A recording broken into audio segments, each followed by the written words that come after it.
여러분, 우리나라 최대 고유 명절인 설 명절이 다가왔습니다. 온 가족이 한자리에 모여 기쁜 날입니다.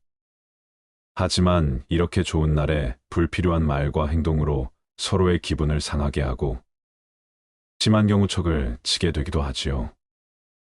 언제부턴가 명절 스트레스라는 말이 당당한 공식용어로 쓰이고 있습니다. 일가 친척들을 오랜만에 만나는 반가운 날인 명절에 스트레스라는 말이 붙은 이유가 뭘까요? 명절 스트레스의 많은 부분은 부적절한 대화 때문이라고 해요. 오랜만에 만나서 하는 얘기고 가족이니까 다 이해하겠지 하는 생각에 본인도 모르게 말을 쉽게 하는 경향이 있다고 합니다. 그렇다면 오랜만에 만난 가족, 친척과 뒤끝 없이 헤어질 수 있는 대화법은 없을까요? 덕담 혹은 배려랍시고 하는 말이 오히려 변화된 젊은 사람들의 가치관에 반해 마음을 상하게 하고 관계를 소원하게 할 수 있지만 정작 말을 한 본인은 그걸 잘 모른다고 합니다. 간만에 봤으니 신상이 궁금하여 오래 질문을 많이 하게 되지요. 하지만 곤란해할 수 있는 질문은 하지 않는 게 좋습니다. 특히 예민할 수 있는 사항이면 더욱 그러하지요. 가족들 간에도 주의해야 하는 대화 주제로 정치, 성적, 체중, 외모, 결혼, 취업, 임신 등이 대표적으로 꼽혔는데 공통점은 상대가 불편하게 여긴다는 것입니다. 10대에게는 성적과 체중, 20대에게는 결혼과 취업, 30대에게는 직장에 관한 질문이었다고 해요. 이런 주제들은 상대방에게 민감하게 여겨지는 주제라 삼가는 게 좋겠습니다. 상대가 민감하게 생각하는 문제를 아무런 거리낌 없이 얘기하거나 공감하지 못하는 대화에서 스트레스는 시작됩니다. 오늘은 명절에 절대로 하면 안 되는 말 8가지를 말씀드릴게요. 첫 번째, 개인, 근황과 사생활 캐묻기 금지. 사생활 침해의 대표적인 예는 결혼, 취업 등에 관한 얘기입니다. 부모 자식 간에 가장 흔하게 오가는 화제이기도 하지요. 만나자마자 대뜸 시집 언제 갈 거니? 취직은 왜 안 하니? 같은 식으로 말하며 민감한 부분을 전곡으로 건드리면 마음이 상할 수 있습니다. 가족 간이라도 내가 이 얘기를 하면 상대가 어떻게 생각할까? 잠깐이라도 고민을 해보고 나서 말해야 한다는 얘기입니다. 가장 듣기 싫은 잔소리는 요즘 뭐하고 지내? 라고 합니다. 나는 한 번 질문했을지 모르지만 상대방은 이미 여러 번 반복적으로 들었을 가능성이 있으니 굳이 질문하지 않는 편이 좋겠지요. 오랜만에 만난 가족, 친척에게 사적인 질문을 해서는 눈총을 받기 십상입니다. 사귀는 사람은 있니? 결혼은 언제 하니? 애는 언제 가지려고? 등과 같은 질문은 먼저 얘기하기 전까지는 굳이 할 필요가 없습니다. 때가 되면 알아서 소개시켜 줄 사람을 데려오거나 청첩장을 줄 것입니다. 두 번째, 남과 비교하기 금지. 다른 사람과 비교하는 것도 금물입니다. 누구는 어디에 들어갔다던데 아직도 취업 못했니? 부모님 고생 좀 그만 시켜라. 누구네 딸 좀 봐라. 누구는 얼마 모아서 이번에 집 샀다던데 더 열심히 해야겠다. 이런 말들은 상기시켜주지 않아도 이미 다 알고 있는 말입니다. 덕담처럼 들리지만 듣는 사람에겐 날카로운 비수가 됩니다. 세 번째, 걱정해주는 지적질 금지. 가족 간에는 너무 편하다 보니 나도 모르게 걱정하는 말을 하다가 아픈 곳을 건드리는 지적질을 하게 됩니다.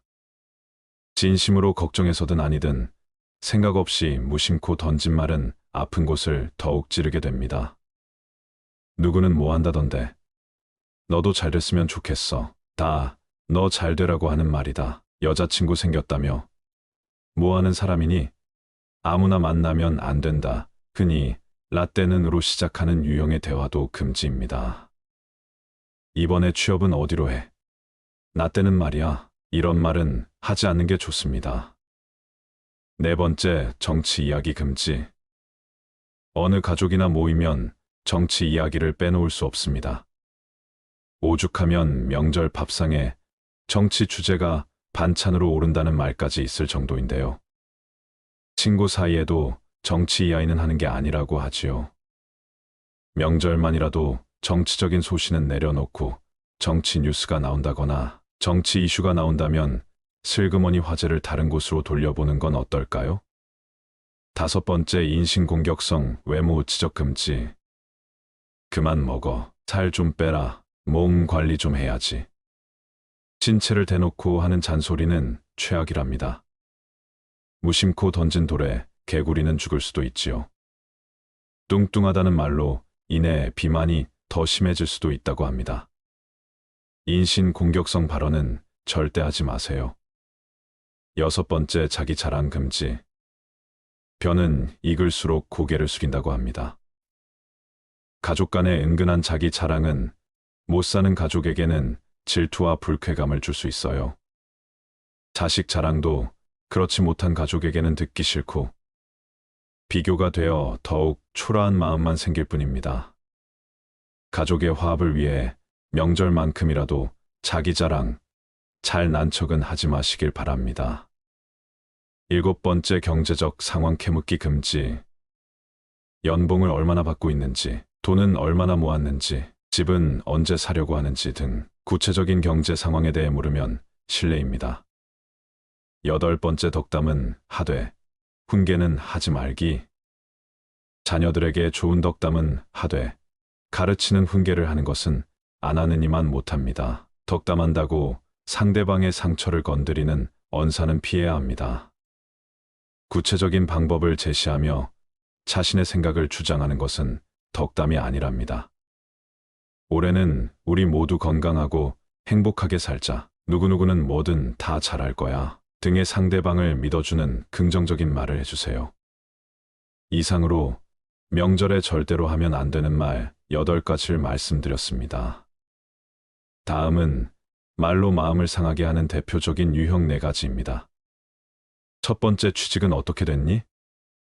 어려운 경제 사정으로 우리 주변엔 취업, 실직으로 고민하는 사람이 많지요. 이들에게는 취업과 관련한 한마디 한마디가 스트레스랍니다. 당사자가 이미 고민하고 속상해하고 있는 문제지요. 오랜만에 만난 가족, 친척에게 상처에 소금을 뿌리는 말은 피해야 한다. 회사 안 다니면 요즘은 뭐하냐? 실력을 키워야지. 눈높이를 낮춰라. 이런 말들 하지 마세요. 두 번째, 언제 결혼할 거니? 젊은 남녀들에게 듣기 싫어하는 말 1위로 꼽힐 정도라고 하지요. 그런 얘기가 나올 것이 뻔히 보이기 때문에 아예 가족 모임에 가지 않으려는 사람도 많다고 합니다. 이제 결혼해야지? 사귀는 사람은 있니? 너무 고르지 마라. 사귀는 상대가 있는 경우에도 세세하게 묻지 않는 것이 좋다. 뭐 하는 사람이니? 학교는 어디 나왔대? 같은 질문은 듣는 이에게 부담입니다. 세 번째, 어느 대학을 지망하니? 가족 중에 수험생이나 학생이 있다면 이런 말은 하지 않는 게 좋습니다. 학업 스트레스를 가중하기 때문이다. 모의고사는 몇 점 나왔니? 게임은 그만하고 공부 좀 해라. 어중간한 대학 가려면 기술이나 배워라. 올해엔 합격할 수 있겠지? 네 번째, 누구네는 뭘 했다는데. 남과 비교하는 말은 상처를 주기 쉽습니다. 어쩌다 만나는 가족, 친척 사이에서는 특히 삼가야 합니다. 누구네 아들은 부장 승진했다는데, 누구는 벌써 아들 낳았다는데, 다른 자식들은 어떻다는데, 누구네 딸 좀 봐라. 누구네는 명문대 진학했는데 벌써 자기 집을 장만했다더라. 명절뿐 아니라 평소에도 비교하는 말은 하지 마세요. 이상으로 마음을 상하게 하는 대표적인 4가지 유형을 말씀드렸습니다. 사실 명절 아니면 얼굴 볼 기회가 적은 현대사회에서 나름 관계를 강화하는 가벼운 질문이나 관심, 그리고 덕담은 어쩌면 당연할 수 있지만 상황이 여의치 않은 상대에게 한다면 오히려 관계를 망치게 할 수 있으니 조심하시기 바랍니다. 다음은 명절의 나이든 연장자가 반드시 지켜야 할 덕목 3가지입니다. 첫째는 호기심에 따른 말 절제하기입니다. 오래간만에 가족, 친척을 봤으니 신상이 궁금하여 오래 호기심이 생겨 질문을 많이 하게 되지요. 하지만 아무리 연장자라도 곤란해할 수 있는 질문은 하지 마세요. 말하는 방식을 한번 변화시켜 보세요. 예를 들면 부모가 결혼을 안 하고 있는 자식을 오랜만에 만나 너는 왜 결혼을 안 하니? 언제 할 거니? 라고 합니다. 부모는 그러면서 걱정되기 때문에 이런 말을 한다는 걸 잘 이해하겠지라고 생각하지만 자식은 왜 나를 괴롭히지? 라고 생각할 가능성이 큽니다. 사람은 말하는 사람의 심리까지 헤아려 가면서 이해하기보다는 들리는 말만 가지고 이해하는 경우가 많기 때문입니다. 이럴 때는 너의 결혼 소식을 고대하고 있단다라는 식으로 걱정하는 마음을 은근히 내비치는 정도가 적당합니다. 이런 대화가 오가는 근본적인 원인 중 하나는 부모 자식 사이나 형제, 자매 사이에서 서로를 독립적인 객체로 인정하지 않는 사고방식이지요. 과도하게 감정이입을 해 자식이나 형제를 자신의 분신으로 생각하고 자신의 뜻대로 하길 강요하면서 그게 상대가 잘 되는 길이라고 생각하는 식입니다. 둘째는 상대방의 처지를 인식하기입니다. 무엇보다 중요한 것은 가족, 친지의 사정을 사전에 파악하는 것입니다. 상대를 잘 알아야 좋은 대화가 오가겠지요. 예를 들면 사촌이 사업이 잘 안 돼서 집을 팔았는데 그 사실을 모르고 사촌 앞에서 이번에 내가 넓은 집으로 이사를 했다는 등 이런 시기에 사업을 하면 안 된다는 등의 이야기를 하면 아무리 친한 사이라도 마음이 상하기 십상입니다. 명절 전에 일가 친척들이 어떤 상황에 있는지 조심스럽게 파악해서 할 말, 안 할 말을 눈치껏 기억해야 하는 이유입니다. 셋째는 차별하지 말기입니다. 특히 여자가 말이야, 남자가 말이야 같은 차별적 표현이나 행동은 요즘 젊은 특히 세대들에게 큰 반감을 일으킬 수 있습니다. 이런 말을 들으면 나이 든 사람은 유연하게 대응해 넘어갈 수 있지만 어린 친구들은 발끈하는 경우가 많답니다. 이런 차별적인 발언은 절대 하지 마시기 바랍니다. 이상으로 나이 든 연장자가 명절에 지켜야 할 덕목 3가지 말씀드렸습니다. 오늘 말씀드린 내용을 정리해 볼게요. 가족 사이라도 오랜만에 만날 때는 할 말, 안 할 말을 가려서 해야 합니다. 서로의 형편을 미리 파악하는 것이 좋고 지나치게 간섭하지 않는 편이 바람직하지요. 반발하면 대화가 싸움이 되고 무조건 참으면 화가 쌓여 나중에 엉뚱하게 터질 수 있답니다. 담담하게 답했는데 여기에 대고 상대가 화를 내는 상황이 있을 수 있게 됩니다. 우리나라 사람들은 특히 가족 간의 갈등 상황에 말로 대처하는데 서투릅니다. 서로 감정을 상하게 하지 않으면서 의사표현을 하는 법을 연습해 두는 편이 좋습니다. 말에도 연습이 필요하답니다. 예를 들면 취직은 언제 할 거니? 라는 질문에는 저도 열심히 노력하고 있습니다. 기쁜 소식 전해드리지 못해서 저도 죄송하게 생각합니다라는 식으로 차분하게 답하는 법을 연습해 두면 좋을 것 같습니다. 명절 때일수록 세대 간의 차이를 인정하고 불편한 이야기를 삼가야 합니다. 한국인 특유의 정에 대한 정의가 세대에 따라 다르다는 것을 인정해야 합니다. 윗세대는 서로 부대끼면서 드는 미운 정, 고운 정이 정이라고 생각하지만 아랫세대는 어려울 때 보이지 않게 돕는 것, 이 정이라고 생각한다고 해요. 여러분, 명절 때일수록 불편한 이야기를 삼가고 지갑은 여는 것이 좋겠지요? 추가로 부모와 자식 간의 사이가 틀어져 사이가 나쁘신 분들이 있습니다. 틀어진 부모, 자식의 관계는 어떻게 회복할까요? 부모와 자식 간의 좋은 관계를 유지하는 방법에 대한 좋은 말씀입니다. 조용히 눈을 감고 반복해서 들으시면 더욱 마음에 새겨질 겁니다. 자식을 키우며 매일 어려움에 맞서며 살아가는 사람들이 많다.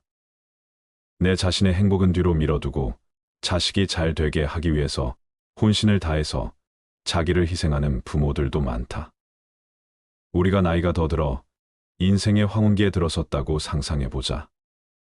나와 우리 아이들은 가족이라는 울타리 내에서 행복한 삶을 여전히 살아가고 있을까? 어떤 상황이 예견되는가? 누군가는 행복한 결과를 상상할 것이고, 누군가는 왠지 모를 불안한 마음이 들 수도 있을 것이다. 과연 우리는 자녀를 키우는데 어떤 선택을 해야 할까? 나와 우리 자녀의 미래를 예측하기는 어렵다. 그래서 더더욱 해답을 찾기는 쉽지 않아 보인다. 그럼 올바른 조언을 선택하는 현명한 방법을 고민해보자. 우리가 인생이라는 긴 여정 속에 잘못된 선택의 함정에 빠지지 않기 위해서는 넓은 도로와 작은 길, 막다른 길 또는 앞이 보이지 않는 굽은 길을 걸어본 사람들의 조언이 필요하다. 옛말에 노인들의 임무는 지혜로운 사람이 되는 것이라고 하였다. 늙어가는 것은 단지 시간의 흐름이 아니라 그 과정에서 필요한 노력과 자각을 함께하며 지혜로운 사람이 되는 것을 의미한다고 생각한다. 그 지혜로운 사람이 바로 현자이다. 현자들은 우리에게 다가올 미래를 그들의 시간에서는 이미 과거의 수백 년을 통해 다양한 상황에서 경험하였다. 우리는 아직도 예상조차 하지 못한 것들을 체득하고 우리가 현재 가지고 있는 삶의 문제를 같은 방식으로 생각하고 해결해 온 사람들이다. 다시 질문으로 돌아오자. 우리가 나이가 더 들어 인생의 황혼기에 들어섰다고 상상해보자. 나와 우리 아이들은 가족이라는 울타리 내에서 행복한 삶을 여전히 살아가고 있을까? 우리가 경험하게 될 미래에 대한 일들을 이미 경험한 현자들의 지혜를 담아서 들어보자. 딱 한 방이면 자녀 양육에 관련한 온갖 문제들이 거짓말처럼 해결되는 마법의 특효약은 없을까? 아이를 키우면서 생기게 될 문제들을 미리 경고해주고 평생 아이와 유대감을 유지할 수 있게 해주는 특별한 비법 말이다. 인생의 현자들은 그 비법이 바로 아이와 더 많은 시간을 보내는 것이라고 얘기한다. 그들은 아이와 더 많은 시간을 보내기 위해 필요하다면 희생도 감수하라고 말한다. 아이가 부모에게 원하는 것은 돈이나 돈으로 살 수 있는 물건이 아니다. 훗날 가장 후회스러운 것이 있다면 바로 아이들과 더 많은 시간을 보내지 못한 것이라고 인생의 현자들은 입을 모아 말한다. 사춘기 자녀를 둔 부모들은 자녀들이 자신들과 도통 시간을 보내려 하지 않는다며 불평하는 경우를 자주 본다. 그런데 상당수의 부모들이 뭔가 잘못 알고 있다. 실제로 아이들은 부모와 함께 시간 보내는 것을 싫어하지 않는다. 다만 부모가 무언가 함께 하자고 명령하는 것이 문제다. 대안은 있다. 관심이 있건 없건 자녀의 관심사를 함께 하는 것이다. 아이들이란 조개 같아서 평소에는 껍데기를 꽉 닫고는 딱딱한 모습을 보여주지만 그 속은 더없이 연약하고 상처받기 쉽다고 설명한다.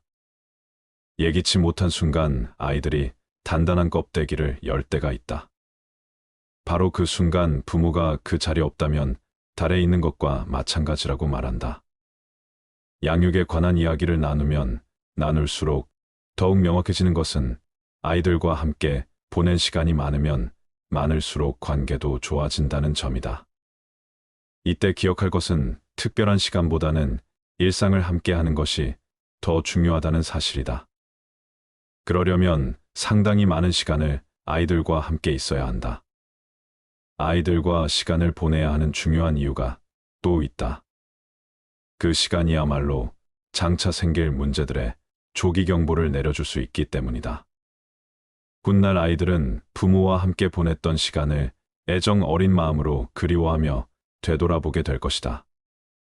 자녀 양육과 관련해 두드러졌던 공통사항은 바로 편애 문제다. 대부분의 부모가 편애를 한다. 어떻게 보면 편애는 솔직한 감정이다. 그저 다른 아이들보다 유독 더 좋아하는 아이가 있는 것뿐이다. 애정이란 원래 그런 것이다.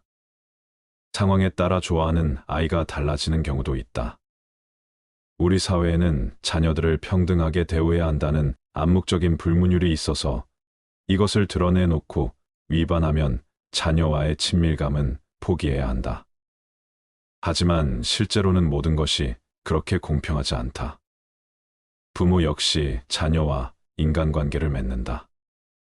그리고 모든 관계가 그러하듯이 불가피하게 더 좋아하는 사람이 있을 수도 있다. 가족이라고 예외는 아니다.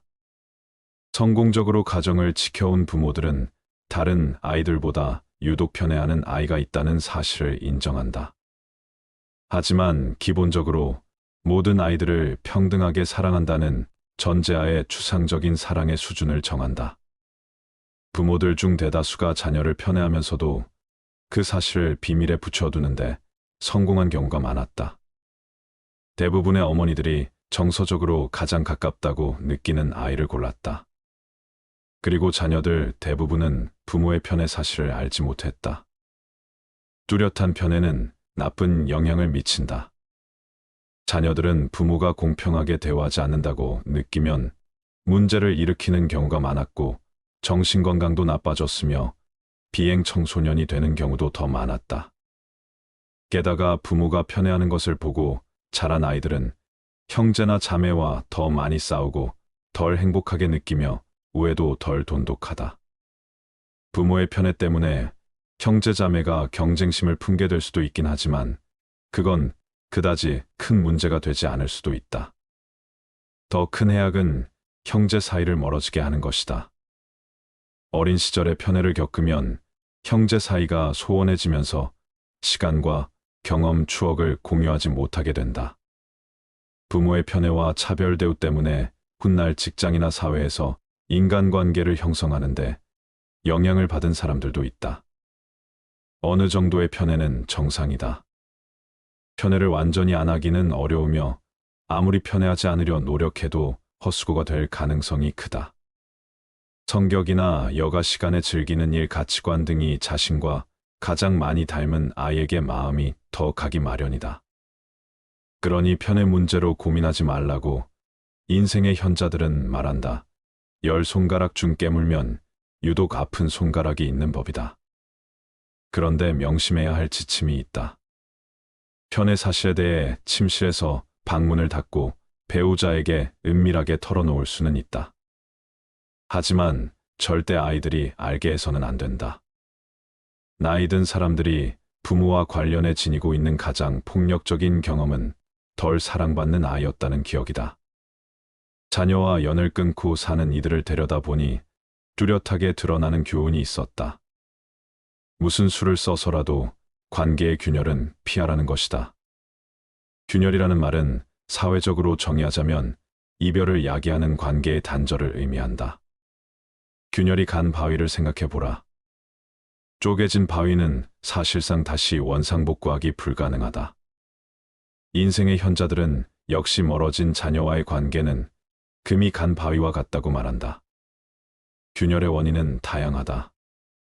부모의 이혼이 자녀에게 걷잡을 수 없는 분노를 안겨줄 수도 있다. 또 자녀가 부모가 원치 않는 사람과 결혼해 부모의 분노를 산 경우도 있다. 결국 부모와 자녀 사이의 균열은 배신, 모욕, 분노, 차별 등 돌이킬 수 없는 어떤 원인으로 말미암아 부모나 자녀 둘 중 한쪽이 혹은 둘 다 내린 결정이다.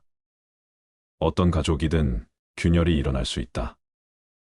균열의 조짐을 초기에 파악하고 진정시켜야 한다. 한 번 균열이 생기면 그 균열은 저절로 번지며 회복이 더욱 어려워진다. 실제로 그런 일이 생기고 나면 관계를 개선하는 방법에 관한 어떤 조언도 크게 도움이 되지 않는다. 그러므로 균열의 조짐이 보이는 초기에 즉각 행동을 취해야 한다. 고등학생부터 중년에 이른 자녀를 둔 부모들은 혹시라도 자녀와 갈등이 생길 때는 진지하게 자문해 보아야 한다. 이 싸움이 과연 그럴 만한 가치가 있는가? 인생의 현자들은 대부분의 경우는 그럴 가치가 없다고 잘라 말한다. 인생의 현자들은 양쪽이 입장 차이가 있을 경우 아무 노력을 하지 않고 그대로 내버려 두면 관계는 급속도로 굳어진다고 말한다. 폭탄이 터지는 것을 미리 막지 못했다면 이후에라도 가능한 빠른 시간 안에 상황을 개선해야 한다. 부모와 자녀 사이를 위협할 일은 삶의 초반에 올 수도 있고 후반에 올 수도 있다. 물론 자녀의 행동이 말할 수 없이 상처를 주거나 폭력적이어서 인연을 끊고 사는 것이 부모의 정신적, 육체적 건강에 도움이 되는 경우도 있다.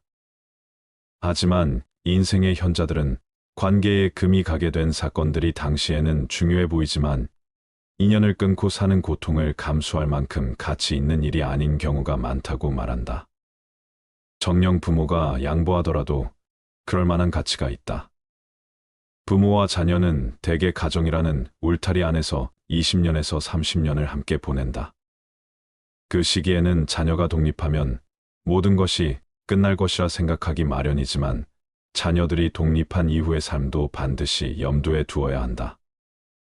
훗날 어른이 된 자녀와 앞으로 남은 기나긴 날들을 변함없이 사랑하며 잘 지내려면 아이가 어린 지금 이 시간을 어떻게 보내야 할까? 자녀와 최상의 관계를 형성하고 유지하고 싶다면, 그래서 자녀들로부터 행복한 노년을 보상받고 싶다면 자녀를 양육하는 바로 지금 설령 희생을 하더라도 더 많은 시간을 함께 보내고 가혹한 재벌은 피하고 균열이 생기기 전에 불화를 조정해야 한다. 옛말에 미래의 이익을 가져다 줄 일은 반드시 지금 해야 한다는 말이 있다. 자녀에게 어떤 행동을 할 때 어린 자녀건 성인이 된 자녀건 장기적인 관점에서 생각해야 한다. 훗날 자녀에게 바라는 것은 아이들이 나를 좋아했으면, 마와 가까이 있었으면 하는 아주 소박한 것들이다. 인생의 현자들은 훗날 그런 바람을 이루는데 거림돌이 될 만한 행동은 반드시 피해야 한다고 말한다. 인생의 현자들은 완벽한 아이를 둔 부모는 없다고 말한다. 완벽한 아이로 키우겠다는 생각은 버려라. 완벽한 부모가 되겠다는 생각도 버려라. 가능한 쉽게 키워라. 만족스러운 양육이라는 말은 자녀에게 실패를 허용한다는 뜻이다. 자녀들에게 거는 기대를 낮추고 불가피한 실패도 늘 염두에 두라고 말한다. 문제가 생겼을 때 중요한 것은 대처하는 방법이지 완벽한지 아닌지가 아니다. 인생의 현자들은 완벽함을 포기하고 만족스러운 정도로 대체하라고 조언한다. 그들이 강조한 부모의 덕목은 오직 열린 마음과 아이의 말을 들어주는 자세이다. 일가 친척들을 오랜만에 만나는 반가운 날인 명절에 스트레스라는 말이 붙은 이유가 뭘까요? 명절 스트레스의 많은 부분은 부적절한 대화 때문이라고 해요. 오랜만에 만나서 하는 얘기고 가족이니까 다 이해하겠지 하는 생각에 본인도 모르게 말을 쉽게 하는 경향이 있다고 합니다. 그렇다면 오랜만에 만난 가족, 친척과 뒤끝 없이 헤어질 수 있는 대화법은 없을까요? 덕담 혹은 배려랍시고 하는 말이 오히려 변화된 젊은 사람들의 가치관에 반의 마음을 상하게 하고 관계를 소원하게 할 수 있지만 정작 말을 한 본인은 그걸 잘 모른다고 합니다. 간만에 봤으니 신상이 궁금하여 오래 질문을 많이 하게 되지요. 하지만 곤란해할 수 있는 질문은 하지 않는 게 좋습니다. 특히 예민할 수 있는 사항이면 더욱 그러하지요. 가족들 간에도 주의해야 하는 대화 주제로 정치, 성적, 체중, 외모, 결혼, 취업, 임신 등이 대표적으로 꼽혔는데 공통점은 상대가 불편하게 여긴다는 것입니다. 10대에게는 성적과 체중, 20대에게는 결혼과 취업, 30대에게는 직장에 관한 질문이었다고 해요. 이런 주제들은 상대방에게 민감하게 여겨지는 주제라 삼가는 게 좋겠습니다. 상대가 민감하게 생각하는 문제를 아무런 거리낌 없이 얘기하거나 공감하지 못하는 대화에서 스트레스는 시작됩니다. 오늘은 명절에 절대로 하면 안 되는 말 8가지를 말씀드릴게요. 첫 번째, 개인, 근황과 사생활 캐묻기 금지. 사생활 침해의 대표적인 예는 결혼, 취업 등에 관한 얘기입니다. 부모 자식 간에 가장 흔하게 오가는 화제이기도 하지요. 만나자마자 대뜸 시집 언제 갈 거니? 취직은 왜 안 하니? 같은 식으로 말하며 민감한 부분을 전곡으로 건드리면 마음이 상할 수 있습니다. 가족 간이라도 내가 이 얘기를 하면 상대가 어떻게 생각할까? 잠깐이라도 고민을 해보고 나서 말해야 한다는 얘기입니다. 가장 듣기 싫은 잔소리는 요즘 뭐하고 지내? 라고 합니다. 나는 한 번 질문했을지 모르지만 상대방은 이미 여러 번 반복적으로 들었을 가능성이 있으니 굳이 질문하지 않는 편이 좋겠지요. 오랜만에 만난 가족, 친척에게 사적인 질문을 해서는 눈총을 받기 십상입니다. 사귀는 사람은 있니? 결혼은 언제 하니? 애는 언제 가지려고? 등과 같은 질문은 먼저 얘기하기 전까지는 굳이 할 필요가 없습니다. 때가 되면 알아서 소개시켜 줄 사람을 데려오거나 청첩장을 줄 것입니다. 두 번째, 남과 비교하기 금지. 다른 사람과 비교하는 것도 금물입니다. 누구는 어디에 들어갔다던데 아직도 취업 못했니? 부모님 고생 좀 그만 시켜라. 누구네 딸 좀 봐라. 누구는 얼마 모아서 이번에 집 샀다던데 더 열심히 해야겠다. 이런 말들은 상기시켜주지 않아도 이미 다 알고 있는 말입니다. 덕담처럼 들리지만 듣는 사람에겐 날카로운 비수가 됩니다. 세 번째, 걱정해주는 지적질 금지. 가족 간에는 너무 편하다 보니 나도 모르게 걱정하는 말을 하다가 아픈 곳을 건드리는 지적질을 하게 됩니다. 진심으로 걱정해서든 아니든 생각 없이 무심코 던진 말은 아픈 곳을 더욱 찌르게 됩니다. 누구는 뭐 한다던데 너도 잘 됐으면 좋겠어. 다 너 잘 되라고 하는 말이다. 여자친구 생겼다며 뭐 하는 사람이니? 아무나 만나면 안 된다. 흔히 라떼는으로 시작하는 유형의 대화도 금지입니다. 이번에 취업은 어디로 해? 나 때는 말이야. 이런 말은 하지 않는 게 좋습니다. 네 번째, 정치 이야기 금지. 어느 가족이나 모이면 정치 이야기를 빼놓을 수 없습니다. 오죽하면 명절 밥상에 정치 주제가 반찬으로 오른다는 말까지 있을 정도인데요. 친구 사이에도 정치 이야기는 하는 게 아니라고 하지요. 명절만이라도 정치적인 소신은 내려놓고 정치 뉴스가 나온다거나 정치 이슈가 나온다면 슬그머니 화제를 다른 곳으로 돌려보는 건 어떨까요? 다섯 번째, 인신공격성 외모 지적 금지. 그만 먹어. 살 좀 빼라. 몸 관리 좀 해야지. 신체를 대놓고 하는 잔소리는 최악이랍니다. 무심코 던진 돌에 개구리는 죽을 수도 있지요. 뚱뚱하다는 말로 인해 비만이 더 심해질 수도 있다고 합니다. 인신공격성 발언은 절대 하지 마세요. 여섯 번째, 자기 자랑 금지. 벼는 익을수록 고개를 숙인다고 합니다. 가족 간의 은근한 자기 자랑은 못 사는 가족에게는 질투와 불쾌감을 줄 수 있어요. 자식 자랑도 그렇지 못한 가족에게는 듣기 싫고 비교가 되어 더욱 초라한 마음만 생길 뿐입니다. 가족의 화합을 위해 명절만큼이라도 자기 자랑, 잘난 척은 하지 마시길 바랍니다. 일곱 번째, 경제적 상황 캐묻기 금지. 연봉을 얼마나 받고 있는지, 돈은 얼마나 모았는지, 집은 언제 사려고 하는지 등 구체적인 경제 상황에 대해 물으면 실례입니다. 여덟 번째, 덕담은 하되 훈계는 하지 말기. 자녀들에게 좋은 덕담은 하되 가르치는 훈계를 하는 것은 안 하는 이만 못합니다. 덕담한다고 상대방의 상처를 건드리는 언사는 피해야 합니다.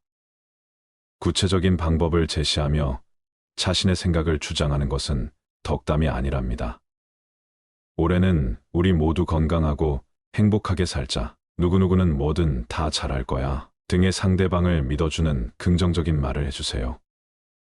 이상으로 명절에 절대로 하면 안 되는 말 8가지를 말씀드렸습니다. 다음은 말로 마음을 상하게 하는 대표적인 유형 4가지입니다. 첫 번째, 취직은 어떻게 됐니? 어려운 경제 사정으로 우리 주변엔 취업, 실직으로 고민하는 사람이 많지요. 이들에게는 취업과 관련한 한마디 한마디가 스트레스랍니다. 당사자가 이미 고민하고 속상해하고 있는 문제지요.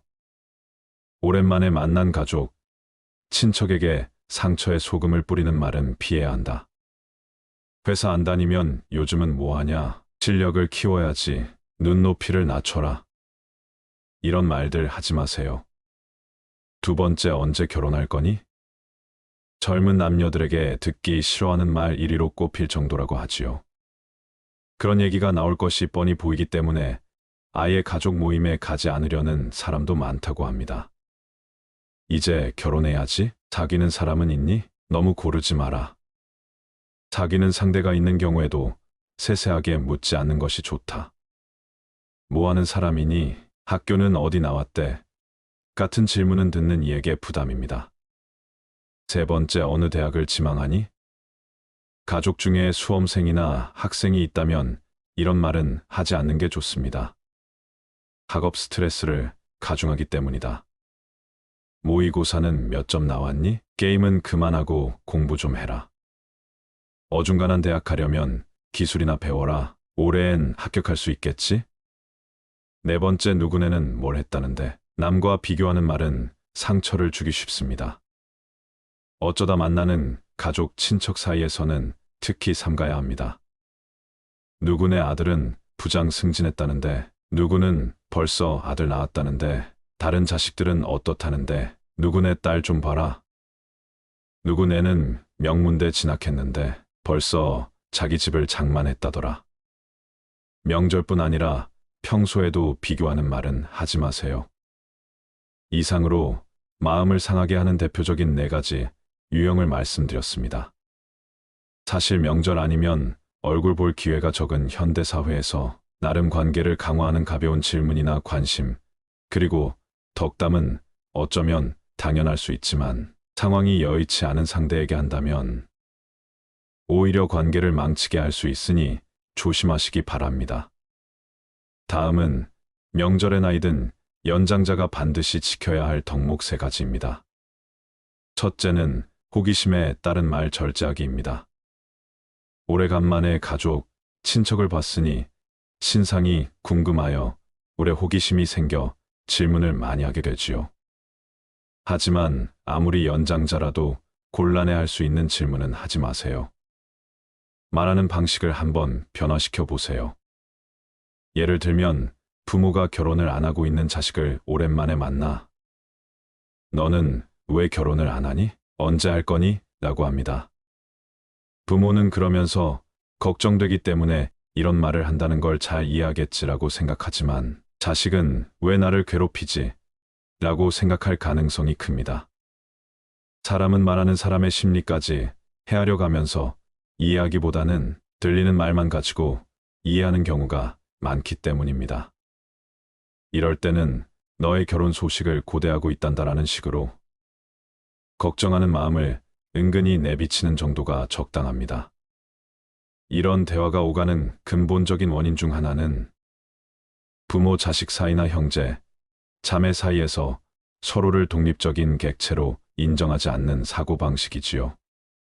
과도하게 감정이입을 해 자식이나 형제를 자신의 분신으로 생각하고 자신의 뜻대로 하길 강요하면서 그게 상대가 잘 되는 길이라고 생각하는 식입니다. 둘째는 상대방의 처지를 인식하기입니다. 무엇보다 중요한 것은 가족, 친지의 사정을 사전에 파악하는 것입니다.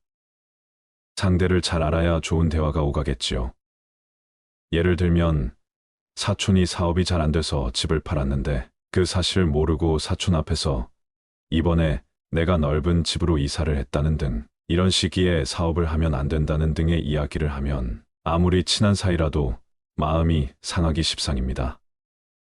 명절 전에 일가 친척들이 어떤 상황에 있는지 조심스럽게 파악해서 할 말, 안 할 말을 눈치껏 기억해야 하는 이유입니다. 셋째는 차별하지 말기입니다. 특히 여자가 말이야, 남자가 말이야 같은 차별적 표현이나 행동은 요즘 젊은 특히 세대들에게 큰 반감을 일으킬 수 있습니다. 이런 말을 들으면 나이 든 사람은 유연하게 대응해 넘어갈 수 있지만 어린 친구들은 발끈하는 경우가 많답니다. 이런 차별적인 발언은 절대 하지 마시기 바랍니다.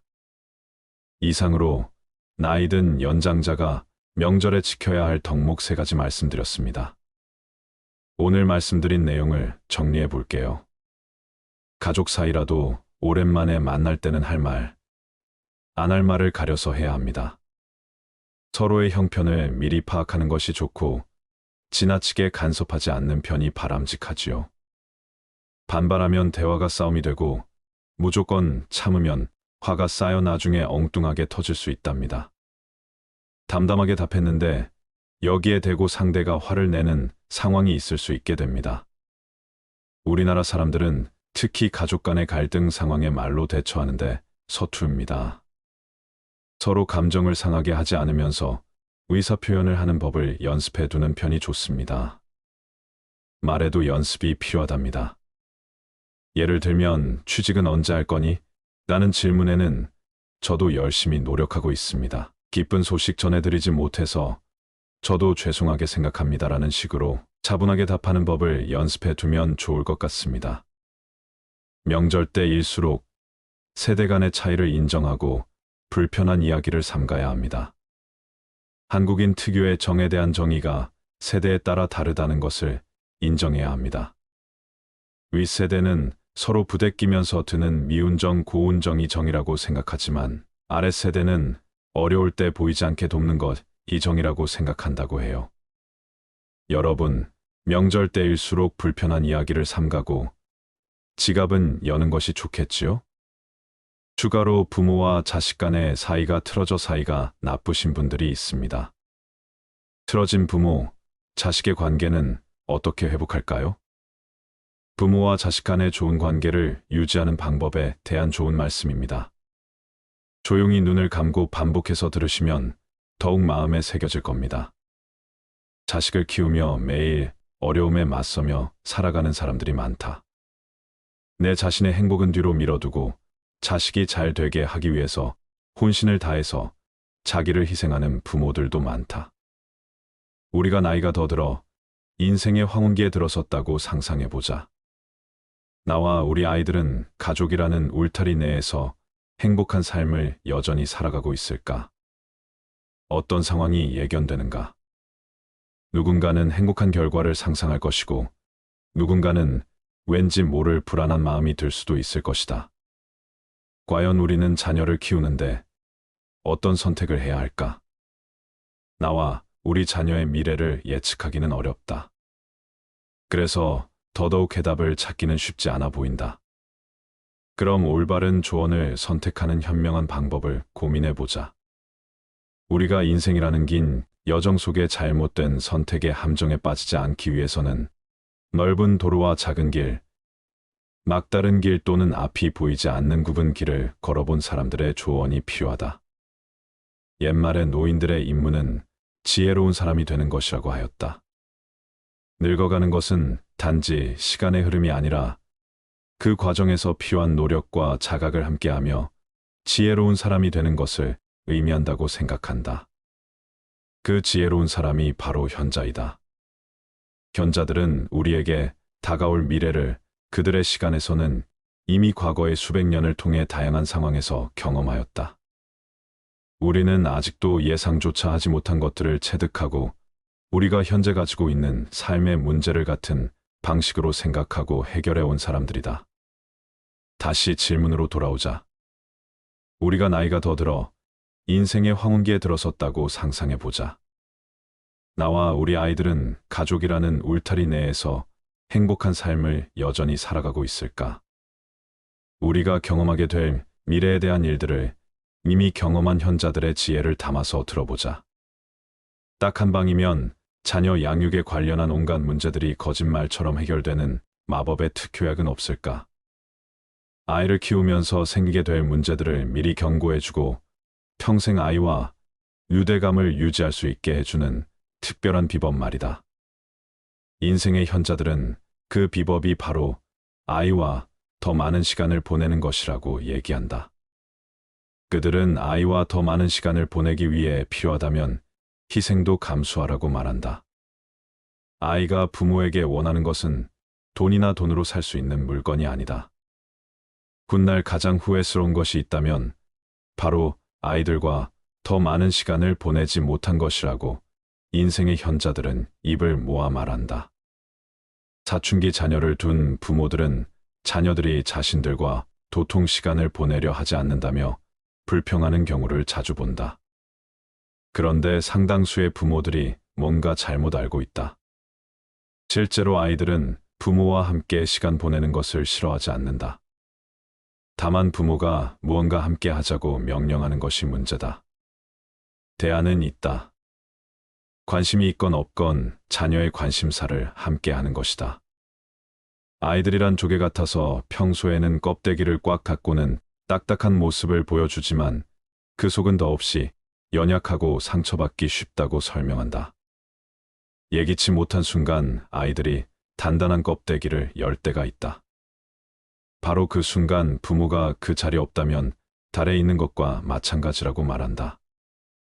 양육에 관한 이야기를 나누면 나눌수록 더욱 명확해지는 것은 아이들과 함께 보낸 시간이 많으면 많을수록 관계도 좋아진다는 점이다. 이때 기억할 것은 특별한 시간보다는 일상을 함께 하는 것이 더 중요하다는 사실이다. 그러려면 상당히 많은 시간을 아이들과 함께 있어야 한다. 아이들과 시간을 보내야 하는 중요한 이유가 또 있다. 그 시간이야말로 장차 생길 문제들의 조기 경보를 내려줄 수 있기 때문이다. 훗날 아이들은 부모와 함께 보냈던 시간을 애정 어린 마음으로 그리워하며 되돌아보게 될 것이다. 자녀 양육과 관련해 두드러졌던 공통사항은 바로 편애 문제다. 대부분의 부모가 편애를 한다. 어떻게 보면 편애는 솔직한 감정이다. 그저 다른 아이들보다 유독 더 좋아하는 아이가 있는 것뿐이다. 애정이란 원래 그런 것이다.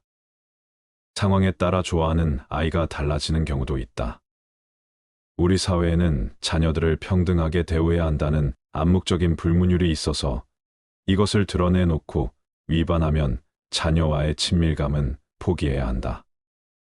하지만 실제로는 모든 것이 그렇게 공평하지 않다. 부모 역시 자녀와 인간관계를 맺는다.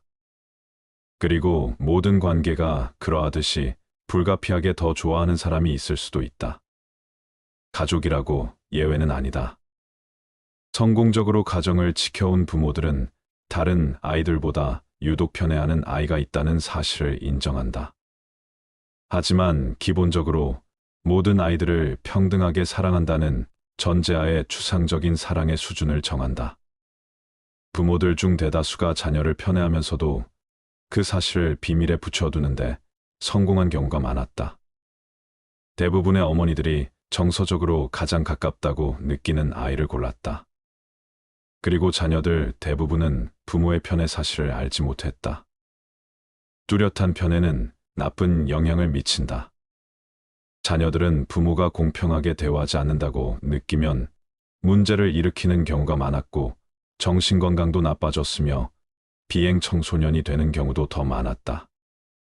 게다가 부모가 편애하는 것을 보고 자란 아이들은 형제나 자매와 더 많이 싸우고 덜 행복하게 느끼며 우애도 덜 돈독하다. 부모의 편애 때문에 형제 자매가 경쟁심을 품게 될 수도 있긴 하지만 그건 그다지 큰 문제가 되지 않을 수도 있다. 더 큰 해악은 형제 사이를 멀어지게 하는 것이다. 어린 시절에 편애를 겪으면 형제 사이가 소원해지면서 시간과 경험, 추억을 공유하지 못하게 된다. 부모의 편애와 차별 대우 때문에 훗날 직장이나 사회에서 인간관계를 형성하는데 영향을 받은 사람들도 있다. 어느 정도의 편애는 정상이다. 편애를 완전히 안 하기는 어려우며 아무리 편애하지 않으려 노력해도 헛수고가 될 가능성이 크다. 성격이나 여가 시간에 즐기는 일, 가치관 등이 자신과 가장 많이 닮은 아이에게 마음이 더 가기 마련이다.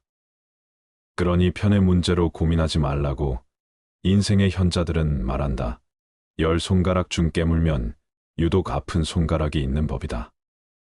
그런데 명심해야 할 지침이 있다. 편애 사실에 대해 침실에서 방문을 닫고 배우자에게 은밀하게 털어놓을 수는 있다. 하지만 절대 아이들이 알게 해서는 안 된다. 나이 든 사람들이 부모와 관련해 지니고 있는 가장 폭력적인 경험은 덜 사랑받는 아이였다는 기억이다. 자녀와 연을 끊고 사는 이들을 데려다보니 뚜렷하게 드러나는 교훈이 있었다. 무슨 수를 써서라도 관계의 균열은 피하라는 것이다. 균열이라는 말은 사회적으로 정의하자면 이별을 야기하는 관계의 단절을 의미한다. 균열이 간 바위를 생각해보라. 쪼개진 바위는 사실상 다시 원상복구하기 불가능하다. 인생의 현자들은 역시 멀어진 자녀와의 관계는 금이 간 바위와 같다고 말한다. 균열의 원인은 다양하다. 부모의 이혼이 자녀에게 걷잡을 수 없는 분노를 안겨줄 수도 있다. 또 자녀가 부모가 원치 않는 사람과 결혼해 부모의 분노를 산 경우도 있다. 결국 부모와 자녀 사이의 균열은 배신, 모욕, 분노, 차별 등 돌이킬 수 없는 어떤 원인으로 말미암아 부모나 자녀 둘 중 한쪽이 혹은 둘 다 내린 결정이다. 어떤 가족이든 균열이 일어날 수 있다. 균열의 조짐을 초기에 파악하고 진정시켜야 한다. 한 번 균열이 생기면 그 균열은 저절로 번지며 회복이 더욱 어려워진다. 실제로 그런 일이 생기고 나면 관계를 개선하는 방법에 관한 어떤 조언도 크게 도움이 되지 않는다. 그러므로 균열의 조짐이 보이는 초기에 즉각 행동을 취해야 한다. 고등학생부터 중년에 이른 자녀를 둔 부모들은 혹시라도 자녀와 갈등이 생길 때는 진지하게 자문해 보아야 한다. 이 싸움이 과연 그럴 만한 가치가 있는가? 인생의 현자들은 대부분의 경우는 그럴 가치가 없다고 잘라 말한다. 인생의 현자들은 양쪽이 입장 차이가 있을 경우 아무 노력을 하지 않고 그대로 내버려 두면 관계는 급속도로 굳어진다고 말한다. 폭탄이 터지는 것을 미리 막지 못했다면 이후에라도 가능한 빠른 시간 안에 상황을 개선해야 한다. 부모와 자녀 사이를 위협할 일은 삶의 초반에 올 수도 있고 후반에 올 수도 있다. 물론 자녀의 행동이 말할 수 없이 상처를 주거나 폭력적이어서 인연을 끊고 사는 것이 부모의 정신적, 육체적 건강에 도움이 되는 경우도 있다. 하지만 인생의 현자들은 관계에 금이 가게 된 사건들이 당시에는 중요해 보이지만 인연을 끊고 사는 고통을 감수할 만큼 가치 있는 일이 아닌 경우가 많다고 말한다. 정녕 부모가 양보하더라도 그럴 만한 가치가 있다. 부모와 자녀는 대개 가정이라는 울타리 안에서 20년에서 30년을 함께 보낸다. 그 시기에는 자녀가 독립하면 모든 것이 끝날 것이라 생각하기 마련이지만 자녀들이 독립한 이후의 삶도 반드시 염두에 두어야 한다. 훗날 어른이 된 자녀와 앞으로 남은 기나긴 날들을 변함없이 사랑하며 잘 지내려면 아이가 어린 지금 이 시간을 어떻게 보내야 할까? 자녀와 최상의 관계를 형성하고 유지하고 싶다면, 그래서 자녀들로부터 행복한 노년을 보상받고 싶다면 자녀를 양육하는 바로 지금 설령 희생을 하더라도 더 많은 시간을 함께 보내고 가혹한 재벌은 피하고 균열이 생기기 전에 불화를 조정해야 한다. 옛말에 미래의 이익을 가져다 줄 일은 반드시 지금 해야 한다는 말이 있다. 자녀에게 어떤 행동을 할 때 어린 자녀건 성인이 된 자녀건 장기적인 관점에서 생각해야 한다. 훗날 자녀에게 바라는 것은 아이들이 나를 좋아했으면, 마와 가까이 있었으면 하는 아주 소박한 것들이다. 인생의 현자들은 훗날 그런 바람을 이루는데 걸림돌이 될 만한 행동은 반드시 피해야 한다고 말한다. 인생의 현자들은 완벽한 아이를 둔 부모는 없다고 말한다. 완벽한 아이로 키우겠다는 생각은 버려라. 완벽한 부모가 되겠다는 생각도 버려라. 가능한 쉽게 키워라. 만족스러운 양육이라는 말은 자녀에게 실패를 허용한다는 뜻이다. 자녀들에게 거는 기대를 낮추고 불가피한 실패도 늘 염두에 두라고 말한다. 문제가 생겼을 때 중요한 것은 대처하는 방법이지 완벽한지 아닌지가 아니다. 인생의 현자들은 완벽함을 포기하고 만족스러운 정도로 대처하라고 조언한다. 그들이 강조한 부모의 덕목은 오직 열린 마음과 아이의 말을 들어주는 자세이다. 감사합니다.